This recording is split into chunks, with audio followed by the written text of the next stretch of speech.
masih di sesi yang membahas mengenai efektif digital marketing for social media. Tadi di sesi introduction saya sudah bilang kita akan melewati 4 tahap. Nah, kita akan mulai untuk tahap yang pertama, yaitu design your brand. Sebelum kita mulai, saya mau tanya dulu sama teman-teman, apa bedanya branding dan marketing? Nah, ada yang tahu jawabannya? Kalau misalnya masih bingung gak apa-apa, makanya kita belajar kali ini ya. Branding dan marketing itu adalah dua bilah yang walaupun menghadap di dua arah yang berbeda, tapi mereka tetap dalam satu kesatuan ya. Seperti ilustrasi yang saya berikan di slide ya. Lalu kalau kayak gitu kita akan mulai dengan branding dulu ya teman-teman. Untuk branding sendiri, brand adalah identitas dari sebuah perusahaan yang bukan hanya mengenai produknya saja, tapi berisikan tentang value dan juga hal-hal yang kita yakini bisa kita share ke orang banyak. Nah, itu adalah brandnya. Tapi saat kita bicara tentang branding, kita akan diberikan banyak pertanyaan. Yang pertama, value atau prinsip apa yang kita anut dalam perusahaan atau dalam brand ya. Kedua, kenapa kamu atau kita ya memilih untuk memberikan produk yang A ketimbang produk yang B kepada target audiens kita. Lalu berikutnya, kita juga akan ditanya, apa yang membuat kita berbeda? Apa yang membuat kita jadi unik daripada kompetitor kita ataupun brand-brand yang sudah ada sebelumnya. Lalu yang keempat, kita juga akan bicara mengenai bagaimana budaya dari perusahaan.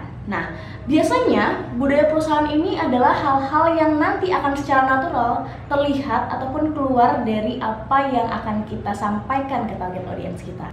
Nanti kita juga akan bicara mengenai apakah karakter yang kita pilih adalah karakter yang firm atau mungkin karakter yang casual. Silakan, nanti kita tentukan bareng-bareng. Lalu, yang terakhir adalah kita akan diajak bareng-bareng untuk refleksi. Kalau misalnya kita mendengar brand kita sendiri, apa yang akan ada dalam pikiran kita. Nah, dari pertanyaan-pertanyaan itu, kita akan elaborasi untuk bisa finding sebenarnya kita ini brand yang seperti apa. Gitu ya. Lalu selanjutnya kita akan bicara mengenai pemasaran. Apa sih pemasaran atau marketing? Pemasaran atau marketing adalah sebuah aktivitas yang biasanya dipakai untuk menciptakan atau mendeliverkan ya, untuk menyampaikan sebuah pesan dari sebuah brand yang nantinya akan membantu untuk mengarahkan semuanya ke arah sales atau ke arah return of investment. Bicara tentang marketing, kita juga akan diberikan banyak pertanyaan teman-teman. Kita akan ditanyakan soal bagaimana sih kondisi dari target audiens kita? Lalu kemudian pesan apa yang mau kita sampaikan? Kita juga akan tanya bagaimana cara mendekati target-target kita. Kita sudah punya pesannya, gimana caranya nyampe ke mereka ya. Kemudian saluran apa yang mau dipilih? Bicara tentang social media, tentang digital, kita mau pakai platform yang mana? Kemudian kita juga akan bicara mengenai kapan waktu yang tepat untuk kita sampaikan campaign atau pesan yang akan kita mau mereka dengar. Yang terakhir adalah kita akan diajak untuk sama-sama refleksi bagaimana proses pembiayaan atau berapa besar biaya yang kita keluarkan dan juga menghitung bagaimana dengan return of investment-nya seperti itu.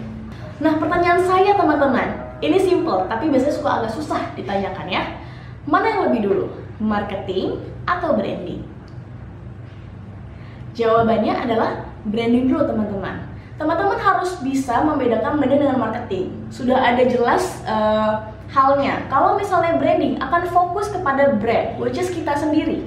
Lalu apabila bicara tentang marketing, fokusnya adalah ke target audiens kita, ya, ke market kita. Makanya sebelum kita tahu apa yang mau kita sampaikan, kita juga harus tahu dulu kita ini siapa, who we are, apa yang bisa kita kasih, dan nilai apa yang mau kita kasih ke orang-orang banyak, seperti itu. Makanya di part kedua ini saya akan mengajak teman-teman untuk sama-sama mengidentifikasi brand ya. Kita akan belajar mengenai brand identity. Bicara mengenai brand identity, ada banyak sekali hal-hal yang ada di masyarakat ya. Biasanya brand identity itu orang-orang bisa suka fokus ke logo, ke packaging, lalu kemudian ke icon mungkin, ke warnanya dan segala macam. Seperti yang saya berikan contoh di slide ini. Saya berikan salah satu brand yang sangat awam dan juga sangat familiar di antara kita semua. KFC, yang kita bisa tahu logonya, kita hafal sekali dengan Colonel Sanders. Kemudian kita juga hafal dengan warna merahnya. Kita juga hafal dengan packagingnya. Kotak mamah-mamah kita nih setiap pulang dari kerja bawa kotak warna merah pasti KFC, betul kan? Nah, itu sudah jadi state of mind teman-teman. Tapi apakah brand identity itu hanya sampai situ saja? Jawabannya tidak teman-teman. Ada banyak sekali hal-hal yang perlu kita perhatikan apabila kita bicara mengenai brand identity. Tadi itu hanya sebagian kecil ya. Seperti ilustrasi yang saya berikan di slides ya. Seperti yang saya berikan di slides ya, bicara tentang brand identity itu ada banyak sekali. Kita akan bicara tentang value. Kita bicara tentang gimana cara komunikasinya. Kita akan bicara channel apa yang kita pakai. Lalu kualitas produk ya. Kalau tadi kita bicara tentang KFC, mungkin teman-teman selalu ingat gitu ya, gimana enaknya ayam crispy-nya KFC atau ayam originalnya KFC, atau mungkin perkedelnya KFC. Tapi kualitas produk juga jadi salah satu brand identity yang harus kita perhatikan. Lalu kita akan bicara juga tentang tone of voice, dan juga tadi kita sudah bahas juga ada logo, ada icon dan segala macam. Tapi kalau kita bicara sebanyak itu mungkin akan sulit teman-teman. Saya sudah membaginya menjadi 3 bagian. 3 poin dari branding, yaitu adalah brand personality, visual elements, dan juga product and services ya. Kita mulai dari yang pertama dulu. Ada seorang psychologist dan juga merupakan profesor marketing dari Stanford School of Business yang bernama Jennifer Ecker yang mengklasifikasikan brand personality menjadi 5 bagian. Ada sincerity, ada excitement, ada competence, sophistication, dan juga ruggedness. Untuk sincerity, kita sering banget lihat ada brand-brand seperti Disney. Terus kemudian kalau kita beli card untuk ulang tahun, untuk greeting cards, kita tahu ada Hallmark. Terus kemudian ada juga Amazon, lalu juga ada Cadbury, yang biasanya tone-nya itu bentuknya ceria, imaginary, seperti itu. Lalu ada juga excitement, yang biasanya targetnya adalah anak-anak muda. Kita sering lihat mungkin ada Coca-Cola, kita lihat ada Tesla sekarang yang juga datang dengan brand personality yang excitement. Kemudian kita tahu Red Bull, kita juga banyak sekali bertemu dengan brand-brand sepatu ataupun apparel olahraga seperti Nike, Adidas yang juga memberikan kesan excitement di brand personality-nya. Ada lagi namanya competence teman-teman. Kalau bicara tentang competence, biasanya bicara tentang intelligence ya. Biasanya ada di brand-brand seperti Microsoft, kemudian di Google, lalu juga di Intel, dan juga di beberapa brand-brand mobil seperti Volvo ya.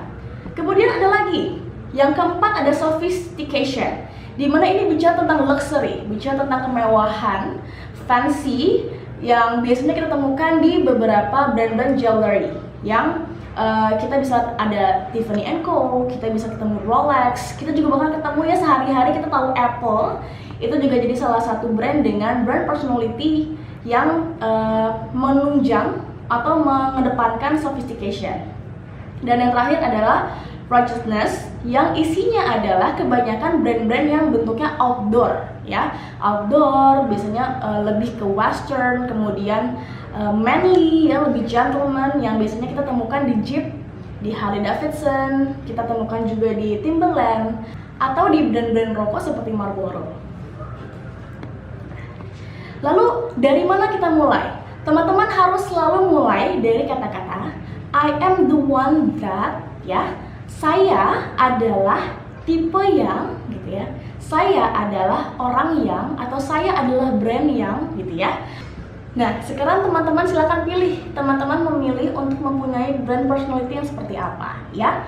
Kita akan masuk ke berikutnya. Kita akan bicara mengenai visual identity. Kita akan bicara mengenai logo, kemudian typography, colors, dan juga hal-hal yang berhubungan dengan visual ya. Nah, saya sudah memberikan beberapa tipe teman-teman, beberapa contoh visual identity yang secara branding itu sudah sangat kuat. Kita akan mulai dengan Headspace. Mungkin teman-teman tahu brand satu ini merupakan sebuah website atau aplikasi yang mengajak orang-orang untuk bisa selalu mindfulness. Nah, karena tone mereka adalah tone yang hangat, tone yang menenangkan, mereka menggunakan warna-warna pastel untuk setiap ilustrasinya. Lalu mereka juga karena di situ ada audionya, mereka terbiasa untuk menggunakan ilustrasi yang sangat simpel untuk mengajak orang-orang untuk bisa mendengar tanpa terfokus untuk hal lain. Seperti itu. Jadi memang fokusnya adalah di apa yang akan mereka dengar, lalu apa yang akan mereka baca. Jadi secara ilustrasi dibuat sangat simpel dan sangat lucu, teman-teman. Lalu berikutnya adalah Airbnb. Bicara tentang Airbnb, teman-teman, karena servisnya adalah servis untuk penginapan dan juga aktivitas, biasanya mereka lebih memilih untuk cenderung menggunakan foto ketimbang ilustrasi. Kenapa? Karena mereka ingin menyajikan sesuatu yang real. Orang-orang yang datang ke Airbnb biasanya mengharapkan foto-foto yang asli dan juga foto-foto yang real untuk memastikan mereka tidak termakan oleh ekspektasi mereka saat mereka sampai ke tempat tujuan mereka akan menginap ataupun akan melakukan aktivitas seperti itu. Dan desainnya pun adalah desain yang sangat simple, lagi-lagi untuk tidak membuat target audiensnya terdistraksi dengan apa yang ingin mereka sajikan. Lalu berikutnya ada Timberland. Nah, Timberland ini kalau secara personality tadi sama kayak Jeep ya, kayak Marlboro gitu ya, mengutamakan kelaki-lakian ya, mengutamakan hal-hal yang bentuknya sangat manly gitu ya, western. Nah, karena itu mereka akan lebih sering menggunakan warna-warna seperti coklat, warna putih, warna hitam ataupun warna abu-abu untuk membuat si brand ini tetap terlihat seperti sangat gentleman gitu ya, dan juga lebih earth tone seperti itu. Dan visual yang diberikan pun biasanya adalah bentuk visual yang sifatnya, kalau misalnya foto itu lebih ke hal-hal yang bersifat outdoor, aktivitas outdoor, ataupun hal-hal yang berhubungan dengan fashion pria seperti itu. Lalu berikutnya adalah Netflix, teman-teman. Karena target mereka adalah anak muda, mereka sama seperti Coca-Cola. Warna-warna yang ditonjolkan, kemudian shape-nya itu adalah shape dan juga warna yang sama. Warnanya cenderung warna merah, putih, atau hitam. Kemudian secara grafis pun tidak terlalu heboh gitu ya, tidak ada yang melekuk-lekuk. Biasanya adalah desain-desain shape yang sifatnya firm seperti kotak, kemudian garis, seperti itu. Kita akan bicara mengenai product management. Setelah kita tahu brandnya seperti apa, identitasnya seperti apa, kemudian mau visual identitinya kayak apa, kita nggak boleh lupa sama yang ini. Ini adalah product and services, di mana ini adalah core dari apa yang ingin kita sampaikan atau merupakan core dari bisnis yang akan kita jalani. Saya sudah menyediakan contoh, teman-teman ya. Saya sudah menyiapkan 6 kategori untuk mengidentifikasi produk baru ataupun produk-produk yang ada di pasaran yang bisa teman-teman jadikan acuan apabila teman-teman ingin menciptakan sebuah produk.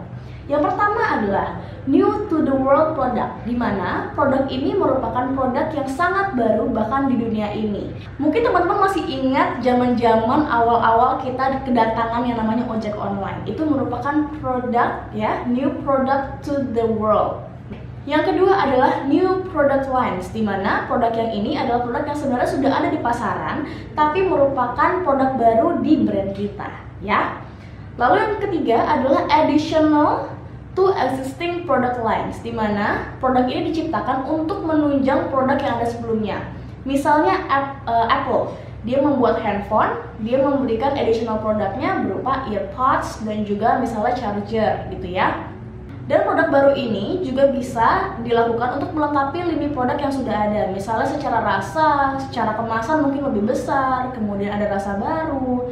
Kita juga akan bicara mengenai packaging yang tadinya mungkin cuma di plastik doang, sekarang ada di tumbler, seperti itu ya.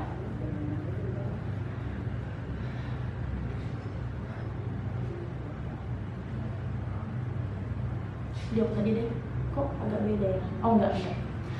Lalu yang berikutnya adalah improvement atau revision product. Yang ini merupakan produk yang diciptakan untuk memperbaiki kesalahan-kesalahan atau kekurangan yang ada pada produk sebelumnya. Jadi memang intinya produk ini adalah produk sebelumnya tapi 2.0, teman-teman. Berikutnya ada repositioning product, di mana produk ini dibuat untuk menggait target-target baru. Oke, saya berikan contoh. Misalnya ada sebuah brand tas mahal. Kemudian tas itu biasanya harga 1 juta ke atas, tapi kemudian dia membuat sebuah produk untuk menggait anak lebih muda misalnya, dengan penghasilan yang mungkin lebih rendah. Nah, dia akan membuat produk-produk seperti mungkin tas-tas kecil atau dompet atau mungkin clutch untuk membuat target-target baru ini bisa approach produk yang mereka tawarkan. Dan yang terakhir adalah cost reduction, di mana produk ini dibuat untuk mengurangi biaya HPP atau biaya produksi dari produk yang akan dikeluarkan. Contohnya kalau kita bicara soal tas, saya menyediakan ada 2 jenis tas. Tas yang dengan kulit sintesis dan juga kulit asli. Harganya pasti beda, tapi itu dilakukan untuk mereduce harga produksi, untuk membuat harga yang ditawarkan untuk dijual itu juga lebih rendah. Sekian untuk sesi kali ini yang membahas mengenai design your product.